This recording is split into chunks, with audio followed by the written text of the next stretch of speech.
Welcome back to another episode of Rock Boys Football. Getting to that point during the offseason where you're starting to call your shots heading into 2024. I know all of y'all listening have some of those bold predictions, some of those hot takes that you are believers in heading into 2024. I'm going to give you guys my 5 bold predictions for this Auburn program. Would love to hear from you guys in the comment section as well. And if y'all do enjoy the content, consider subscribing to the channel. What quick shout out to the Auburn fans. Y'all know this is a program that I've absolutely loved talking about. Whether we're talking the recruiting trail, whether we're previewing 2024, the amount of support the Auburn fans have shown the boys. We can't do this stuff without you. We appreciate you guys more than y'all know. If you guys do enjoy the content, consider subscribing to the channel.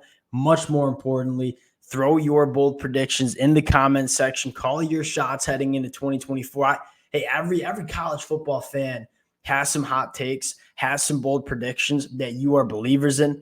Put them down in the comments section. And without further ado, let's get into my number one bold prediction. Let's start on the offensive side of the football, and let's go to Peyton Thorne throwing for over 3,000 yards in the 2024 season. Now, there are a couple of different reasons that I'm a believer in Peyton Thorne heading into the 2024 year. One, I think the talent around Peyton Thorne is significantly better than it was in 2023.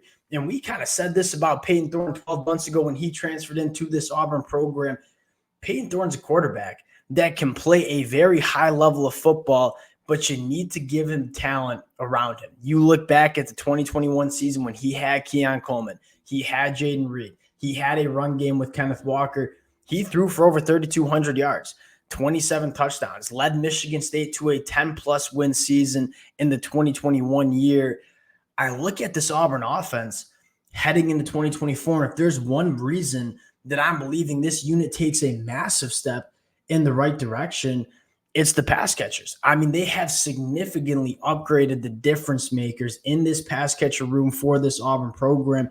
And when you give Peyton Thorne the talent around him, we know he can play a high level of football. I think a couple other reasons that I'm kind of a believer in Peyton Thorne is another offseason with this Auburn program. I think it's really important for us to remind ourselves that Peyton Thorne came in the summer with the new coaching staff, a ton of new players, and only had fall camp to kind of get acclimated in this Auburn offense. There was some expectations that it wasn't going to be smooth sailing for someone like Peyton Thorne, a quick turnaround heading into the SEC with so many changes within this Auburn program. Having a full offseason as the quarterback one, getting more comfortable within this Auburn offense, I think that certainly matters. I think the last reason to believe is one, solid offensive line, but more importantly, Hugh Freeze having a little bit more hands-on with this offense. You brought Hugh Freeze in for two reasons. One, to get the talent acquisition game right. He certainly has done that. But the second reason that we're believers in Hugh Freeze as a head coach is he is one of the elite offensive minds in all of college football. That really wasn't the Hugh Freeze offense in 2023. I think a lot of Auburn fans certainly understand that. Hugh Freeze has been very vocal that he's going to be more hands-on with this offense. That's only going to help Peyton Thorne going into 2024. A lot of reasons to believe Peyton Thorne improves from where he was in 2023. Give me Peyton Thorne going for over 3,000 passing yards in the 2024 season, going to number 2. And I'm going to go with 3 wide receivers going for over 500 receiving yards. Now I'm going to change that to pass catchers, not just wide receivers, because I also want to include Rivaldo Fairweather in this conversation at the tight end spot. My first bold prediction was going to be Cam Coleman leading this Auburn team receiving yards. I felt like that wasn't that bold of a prediction. I think there are a lot of Auburn fans listening, including myself, that can certainly see Cam Coleman being the wide receiver one in this offense and kind of being the go-to guy. So I wanted to get a little bit bolder, and I'm going to go with 3 pass catchers going for over 500 receiving yards. Now, on the outside, that might not even seem that bold. You go back to 2023, Auburn had 0 pass catchers that went over 500 receiving yards. Rivaldo Fairweather was your leading receiver with 400 and change. I think that speaks to how weak that Auburn wide receiver room was. You look at this Auburn offense heading into 2024, I mean, difference makers all over the field. Cam Coleman, I think we all feel very confident as a true freshman, he's going to go for over 500 yards. You look at Keandre Lambert-Smith, a wide receiver coming from Penn State that I've been very vocal, is a wide receiver one that was just kind of rotting away in a brutal Penn State passing attack. He's going for over 500 yards. Now, I think the interesting conversation is who's going to be the third pass catcher to make that happen. I think Robert Lewis is certainly a very good candidate. I think Rivaldo Fairweather is a very good candidate at the tight end spot who is going to benefit from having better dynamic playmakers at the wide receiver spot. I mean, Rivaldo Fairweather was the pass catcher that defenses playing Auburn were kind of keyed in on. I think Rivaldo Fairweather is going to have better opportunity to work the middle of the field. I think Perry Thompson could certainly be that guy as well. And there are 5-6 wide receivers in this Auburn offense that you feel pretty good about potentially going for over 500 yards. And you look at Auburn going from 0 pass catchers that caught for over 500 yards to potentially 3 or 4 pass catchers in the 2024 season. That kind of speaks to why we're believers in this Auburn offense heading into 2024. Last bold prediction on the offensive line, 2 all SEC guys. And I think my 2 guys I want to start with, Connor Lew and Dylan Wade. Let's dig into Connor Lew first. A freshman at the center position, played phenomenal football towards the back half of the season, emerged as the starter within this Auburn offense. Now, the fascinating conversation with Connor Lew was probably 295 pounds starting as a true freshman at the center position in the SEC.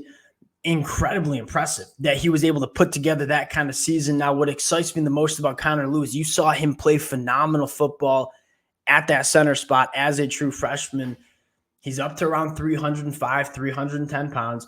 What does it look like when Connor Lew just looks a little bit more physically developed? You talk about polished offensive linemen, guys that can get off the line of scrimmage, have great hand placement, really athletic, getting to the second level. Connor Lew checks all of those boxes. I think that one box that really wasn't checked was he was an underdeveloped offensive lineman. He looked like a true freshman out there, didn't play like a true freshman, but from a physical standpoint, looked like a true freshman.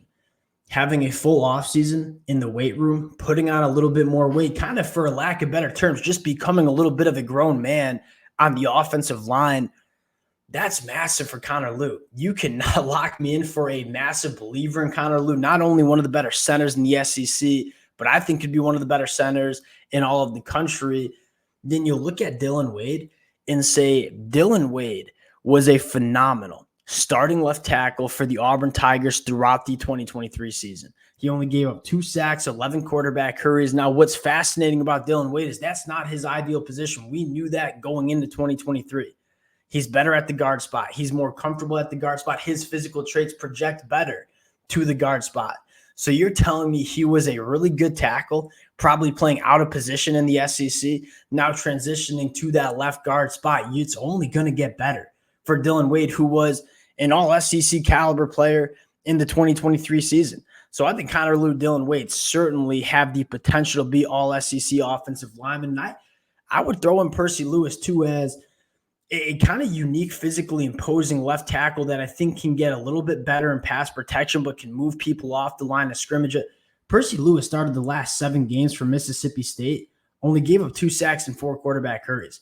This was a massive get for the Auburn Tigers in this transfer portal. You look at the left side of the offensive line, Connor Lew, Dylan Wade, Percy Lewis. There's not going to be better left sides of offensive lines that you see in all of the SEC. And so I think Percy Lewis certainly could be a third offensive lineman that has all SEC caliber play in him. Really, really feel good about that. Going to number 4, and I'm going to go to the defensive side of the football, and let's talk about the Auburn pass rush. And my bold prediction, a 10-sack season for somebody on the Auburn defensive line.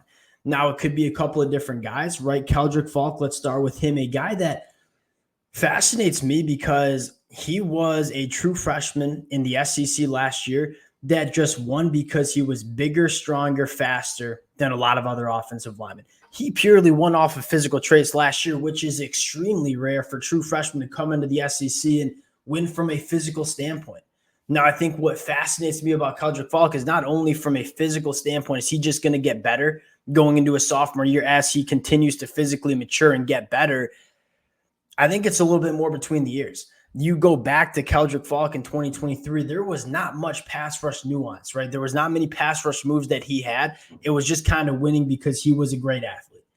which is to be expected as a true freshman. And we're not expecting true freshmen to come in and be extremely polished Von Miller edge rushers. What happens when Keldrick Falk learns how to use the power in his hands a little bit more, learns how to use that length and athleticism as he develops some more pass rush moves and a little bit more pass rush nuance and polish? The sky's the limit for somebody like Keldrick Falk. I think you're going to see a massive step in the right direction from Keldrick Falk. Certainly a guy that can be a 10 sack a season kind of guy for Auburn. I think the second guy you look for is Jalen McLeod.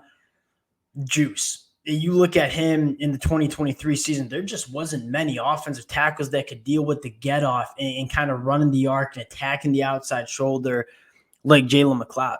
And I think, again, as he continues to develop and as he continues to go into his second year at the SEC, again, this was a kid that was playing his first year at the SEC level in 2023.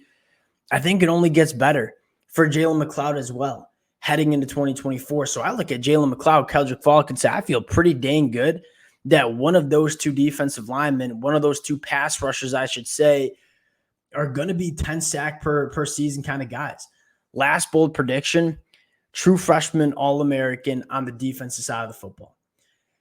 I think a lot of the conversation around Hugh Freeze and that 2024 recruiting class goes to the offensive side of the football. Guys like Cam Coleman, guys like Walker White and Perry Thompson. I look at the Auburn class in 2024 and say they got some difference makers on the defensive side of the football as well. Now, if I were to kind of project my likelihood true freshman All-Americans on this Auburn defense, I start with Amaris Williams. The Auburn fans who've been rocking with the fellas for the last couple of weeks and months know that there's probably nobody higher on Amaris Williams coming out of high school than I was. This is a freak show athlete that played both sides of the football, has just that blend of the get off, the athleticism, but then when you blend that with the power that he has in his hands, he's a special caliber athlete. And it's going to be hard to get on the field because you got some really good edge rushers. I think Auburn did a really nice job grabbing some veterans in the transfer portal to kind of add to the depth of the defensive line.